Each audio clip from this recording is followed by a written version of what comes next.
जो बीजेपी के एजेंट है। बहुत बहुत शुक्रिया करेंगे वारिस पठान साहब आपका, जो विस्तार से हमारे साथ बातचीत कर रहे थे।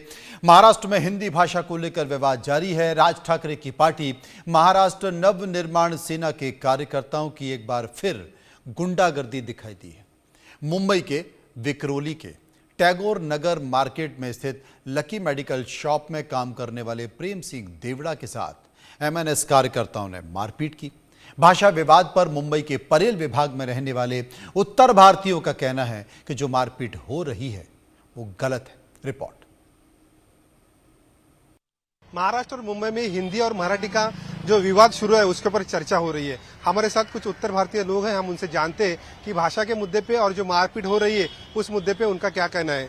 तो भैया आप पहले बताइए कि ये जो मारपीट का मुद्दा चालू है, पहले भाषा के बारे में बताइए। भाषा के मराठी भाषा के बारे में आपका क्या कहना है, हिंदी भाषा के बारे में आपका क्या कहना है? दरअसल क्या है कि विषय बहुत ही गंभीर है। भाषा अपने आप में हर भाषा सम्मानजनक है। मराठी की भाषा अपनी जगह पे सम्मानजनक है, हिंदी भाषा अपनी जगह पे बहुत ही सम्मानजनक है। लेकिन हम लोग विषय से बहुत भटक गए हैं। हम सभी लोग हिंदू हैं और हिंदुओं में ही ये भाषा का विवाद हो रहा है। हमारी लड़ाई कहीं किसी और मंच पे होनी चाहिए थी, लेकिन हम लड़ रहे हैं किसी और मंच पे। बड़ा दुर्भाग्य है इस देश का और हम लोगों के बीच में हमारे अपने हिंदुओं का कि हम लोग विषय की गंभीरता को नहीं समझ रहे हैं। विषय आज इस्लाम धर्म हमारे ऊपर हावी होता चला जा रहा है। उनकी राजनीति के चलते हम हिंदुओं में बंटवारा करके हमको आपस में लड़ा करके हमारे फूट डालने का काम हो रहा है और फूट डाल करके हमारे ऊपर, हिंदुस्तान के ऊपर, देश के ऊपर, देश की प्रगति के ऊपर एक घातक हथियार डालने का काम हो रहा है। तो दोस्तों, हम लोगों को समझना होगा, आज के तारीख में हम लोग अगर जो लड़ रहे हैं आपस में भाषा को लेकर के, मराठी भाषा का आपको बोलना चाहिए, बिल्कुल बोलना चाहिए, इसमें कोई दो राय नहीं है। महाराष्ट्र में हैं हम लोग, मराठी भाषा का सम्मान है, मराठी भाषा आनी चाहिए, मराठी भाषा सीखनी चाहिए, मराठी भाषा बोलनी चाहिए। लेकिन हिंदी में बोलना भी कोई गुनाह नहीं है। हिंदुस्तान की भाषा है, हिंदी की भाषा है, अपने देश की भाषा है। बहुत सारे भाषाएं हमारे पास, आज 48 भाषाएं हैं इस देश में और हमारे एक समरूपता है कि हम लोग एक दूसरे का सम्मान करके जीते खाते हैं। तो ये दोस्तों, ये बड़ा ही विवादास्पद विषय है। हम लोगों को समझ करके लेना होगा कि हम लोगों को लड़ना कहाँ है।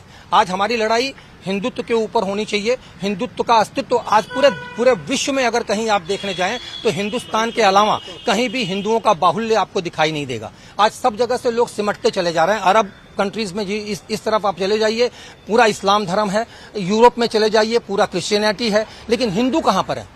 हिंदू आज सिर्फ और सिर्फ हिंदुस्तान में बचे हुए हैं, कहीं कहीं छिटपुट छोटे मोटे देशों में बचे हुए हैं। तो आज जहां गढ़ है हिंदुओं का, उसको कैसे तोड़ा जाए, ये बहुत बड़ी अंतर्राष्ट्रीय साजिश है। इसके पीछे बहुत बड़ी फंडिंग आ रही है। लड़ कौन रहा है दोस्तों? किसी नेता का लड़का, नेता के और नेता मारपीट नहीं कर रहे हैं। मारपीट कौन कर रहा है? कल अभी एक इंसिडेंस हुआ, मारवाड़ी को मारा गया। वो कौन मार रहा है? अगर आप जो मारने वालों की आप पृष्ठभूमि पे जाएंगे तो मैं आप पूरा विश्वास है कि वो बेचारे किसी मिडिल क्लास के लोग हैं, वो मध्यम वर्गीय लोग हैं। उनका ब्रेन वॉश किया जा रहा है, ब्रेन वॉश करके उनको लड़ाने का काम किया जा रहा है और वो आपस में हमको भिड़ाने का काम कर रहे हैं। तो दोस्तों, हम लोगों को इससे बचना चाहिए। हमें खुद भी सोचना चाहिए कि यार हम कहाँ, किस दिशा में जा रहे हैं, हमारे लोग किस दिशा में जा रहे हैं। तो हमको अपने देश के अस्तित्व को ध्यान में रखते हुए हमें इस विषय को तो कहीं कहीं से पूरे रूप से समाप्त करना चाहिए।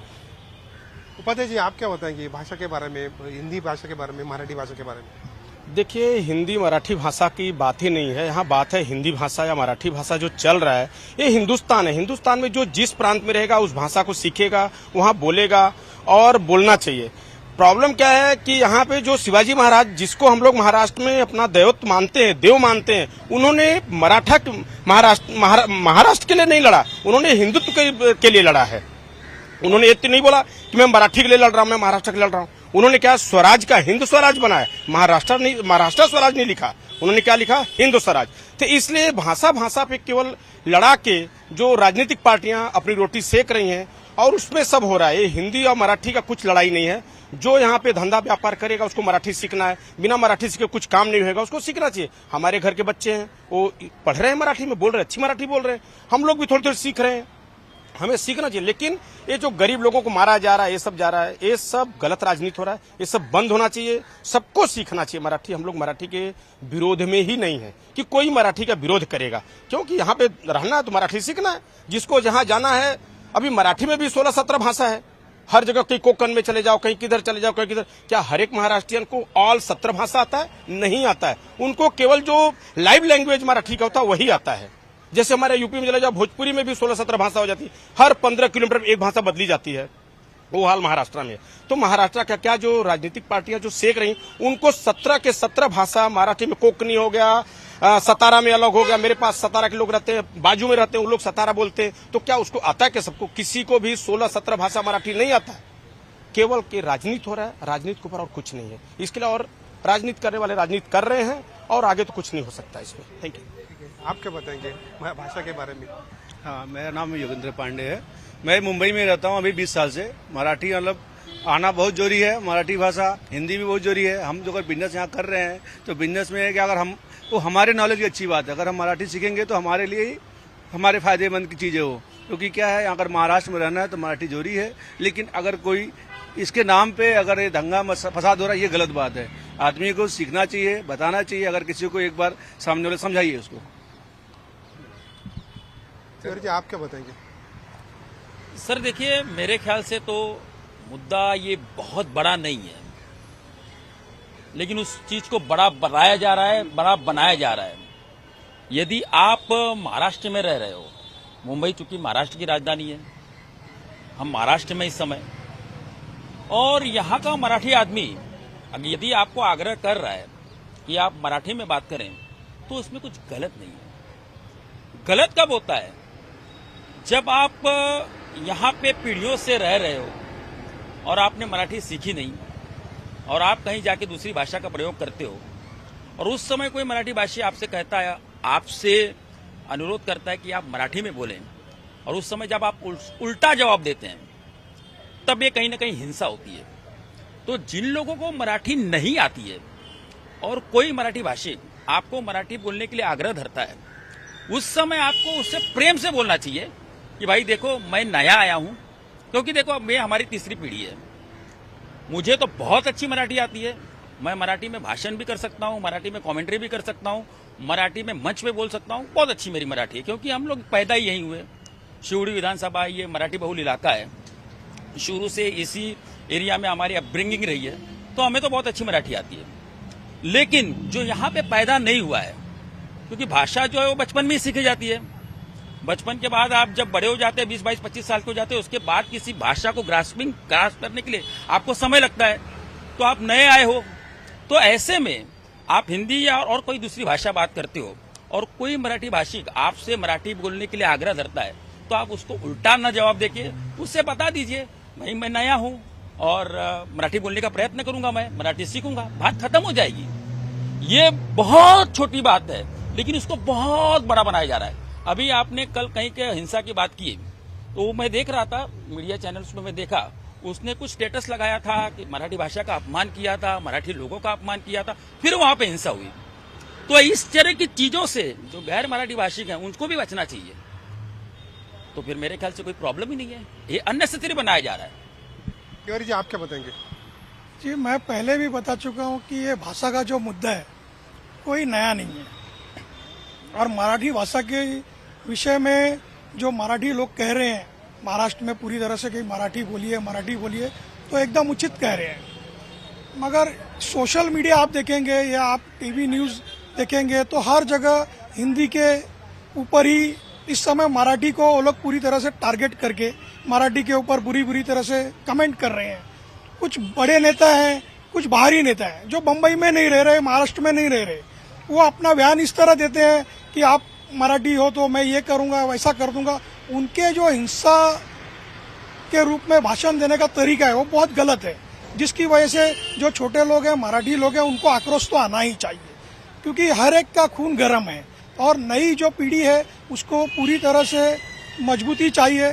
तो मराठी के ऊपर वो लोग हिंसा कर रहे हैं, उसमें कहीं ना कहीं जो बड़े नेता और बड़े लोग हैं जो महाराष्ट्र में न रह के बाहर रह रहे हैं, बिहार में रह रहे हैं, उत्तर प्रदेश में रह रहे हैं, राजस्थान में रह रहे हैं, अपना सोशल मीडिया बढ़ा रहे हैं, स्टेटस लगा रहे हैं, वो पूरी तरह से मराठी को गलत बता के, मराठी का अपमान करके हम लोगों को उत्सुक करते हैं, और हम उत्सुक में आके पूरी तरह से हिंसा कर रहे हैं। जिस तरह से कल जो बिक्रोली में लड़ाई और झगड़ा हो गया, तो वो व्यक्ति को आप जाके पूछेंगे, जो मारवाड़ी ने स्टेटमेंट दिया, स्टेटस लगाया, उसको बम्बई में आके कोई ज्यादा 2 साल 3 साल ही हुआ होगा, उसके शरीर के अंदर जो राजस्थान होगा, गुजरात होगा, अभी भी उसके आंग में होगा। जैसा हम मुंबई से जाते हैं तो कोई हमको पूछता है आप उत्तर भारतीय, तो हम कहते हैं नहीं, हम महाराष्ट्र से हैं, क्योंकि हमारा जन्म ही महाराष्ट्र में हो गया। मेरा नाम विनोद तिवारी है, मगर लोग बोलते हैं अरे महाराष्ट्र में कैसे, तुम्हारा मूल गांव किधर होगा? तो मुझे बताने में थोड़ा टाइम लग जाता है कि उत्तर प्रदेश में ये जिला है, फिर वो पूछेगा ये जिला कहाँ है। तो इस तरह से भड़काऊ बयानबाजी जो कर रहे हैं महाराष्ट्र के बाहर के नेता या उत्तर भारतीय, जो भी अपने आप को बहुत बड़ा किंग समझ के महाराष्ट्र के विरोध में बोल रहे हैं, उन्होंने ये भाषा बंद करनी चाहिए। ये हमारा उनसे निवेदन है, वरना वो आके सामने आके मुंबई में खड़े होकर इस तरह की बयानबाजी करे, हम फिर देखेंगे उनमें कितनी ताकत है। धन्यवाद। देखिए, मैं यहाँ पे तिवारी जी से बिल्कुल सहमत हूँ, क्योंकि महाराष्ट्र के बाहर आप बहुत बड़े कद्दावर नेता होंगे, बिहार में होंगे, बंगाल में होंगे और कहीं होंगे, निशिकांत दुबे कोई अपना, और फिर इसके बाद दिनेश लाल निरहुआ जो फिल्म एक्टर है, और वहाँ से मोहिया मोत्रा, कोई ऐसे कई लोगों ने महाराष्ट्र के ऊपर बयानबाजी की और काफी निचले स्तर पे आके बयानबाजी की। महाराष्ट्र जो है वो बिहार से चलता है, यूपी से चलता है। ये सब चीजों से आपको बचना चाहिए, क्योंकि आप तो वहां पे बैठे बैठे बोल देंगे, लेकिन जो यहाँ पे जो गरीब हिंदी भाषी है, जो यहाँ पे अपनी रोजी रोटी कमा रहा है, उसको फिर यहाँ पे तकलीफ होती है। तो ये बड़े बड़े नेताओं से मेरी भी हाथ जोड़ के विनती है, कृपया आप इस तरह के बयानबाजी से बचना चाहिए आपको। बस इतना ही कहना है मेरा। तो जी जो मारपीट हो रही है, मारपीट के बारे में आपका क्या कहना है? देखिए, मारपीट का तो बिल्कुल विरोध है, बिल्कुल निषेध है। किसी भी कीमत पे, किसी भी स्तर पे मारपीट को जायज नहीं ठहराया जा सकता। समझाने का तरीका हो सकता है, बताने का तरीका हो सकता है, और उसको दूसरे तरीके से हम लोग उसको लेकर के टैकल कर सकते हैं, लेकिन मारपीट करके उसको छोटी और सस्ती लोकप्रियता हासिल करना, सिर्फ और सिर्फ चुनाव के मद्देनजर, ये जो मनपा का चुनाव आ रहा है, मैं समझता हूं कि ये चुनाव के मद्देनजर ये सारी चीजें और सारी राजनीति की जा रही है, ताकि भड़काऊ भाषण भी दिए जा रहे हैं, भड़काऊ लोग भी बोल रहे हैं, और इसको छोटे लेवल पे लोगों को मारपीट करके मराठी भाषी के बीच में, मराठी भाषी का वोट लेने का बीच में हम लोगों की एक छोटी सी सस्ती और मैं कहूंगा बड़े निचले स्तर की, निम्न स्तर की राजनीति कर रहे हैं ये। तो मैं इसका प्रबल विरोधी हूँ। मारपीट किसी भी स्तर पर मैं इससे सहमत नहीं हूँ। वोटों का पोलराइजेशन होगा क्या? मतलब मराठी वोट एक साइड जा सकते हैं, उत्तर भारतीय वोट एक साइड जा सकते हैं, ऐसा कुछ पोलराइजेशन हो सकता है क्या? देखिए, समाज आज काफी पढ़ा लिखा हो चुका है। एक समय था जब जातिवाद, प्रांतवाद, भाषावाद और इन सब चीजों में लोग बटे हुए थे। आज काफी लोग जागरूक हैं। मराठी वोट पोलराइजेशन होगा, ये बड़ी, मैंने कहा ना कि राजनीति का स्तर दिन प्रतिदिन बदलता जा रहा है, लेकिन हम अपनी सोच को उसके स्तर पर डेवलप नहीं कर पा रहे हैं। जैसे व्यापार है, व्यापार में आज नई नई टेक्नोलॉजी आ गई है। अब नई नई टेक्नोलॉजी जिन्होंने इस्तेमाल किया वो तो व्यापार में बहुत अच्छा काम कर रहे हैं, लेकिन जो आज भी पुरानी और घिसी पिटी राजनीति के व्यवस्था के चलते अपना व्यापार कर रहे हैं, वो बेचारे धीरे धीरे समाप्त होते जा रहे हैं। राजनीति में भी वही है। आप राजनीति को आज ऊंचे स्तर पे ले जाइए। बहुत ज्यादा लोग जागरूक हो गए हैं, बहुत ज्यादा लोग समझदार हो गए हैं। मुझे नहीं लगता इसका जरा भी पोलराइजेशन के ऊपर असर पड़ेगा। आज मराठी जनता खूब समझती है क्या हो रहा है, किस ढंग से हो रहा है, और ये भी जानती है कि ये 4-5 महीने के बाद ये जैसे ही चुनाव खत्म होगा, ये सारे विवाद भी खत्म हो जाएंगे। हम साथ में मिल करके फिर से देश की एकता में आगे बढ़ेंगे। भारतीय वोट एक साइड जा सकते क्या? देखिए, उत्तर भारतीय वोट भी एक साइड नहीं जा सकता। सभी लोग, मैंने कहा ना, जागरूक हैं। सबको मालूम है कि काम देख करके लोग आज वोट करेंगे।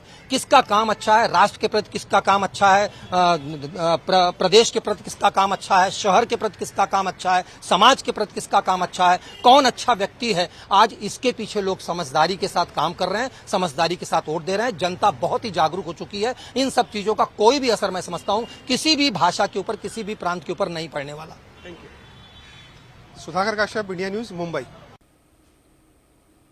तो आपने सुना कि तमाम सारी चीज़ों के बीच महाराष्ट्र से, महाराष्ट्र की जनता की जो आवाज़ निकल कर आ रही है, वो आवाज़ यही है कि भाषा का